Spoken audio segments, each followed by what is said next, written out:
5 gadus acījām hokeistam. Iemtiens jau pie Horāka sargātajiem vārtiem. Ločmēlis, šoreiz neuzvaram iemetienā. Bet tiekam pie Rīpas, Ločmelis. Aiz vārtiem apslido. Ločmēlis. Vārti! 4-2! Perfekta saspēle starp Ločmeli un Marčicu. Slovēņi nesaprotās savā starpā. Notiek vienkārša samaiņa starp aizsargu un uzbrucēju. Ločmelis nenostājās aizsarga vietā, bet izbrauc tieši kabatā,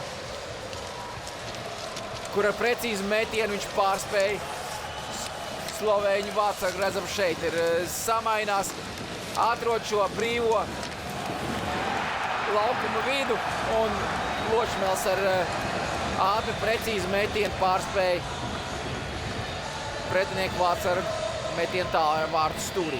Skaisti izspēle un trešais vārtu gūms Danam Ločmelim šajā turnīrā. 2 vārti bija tukšos.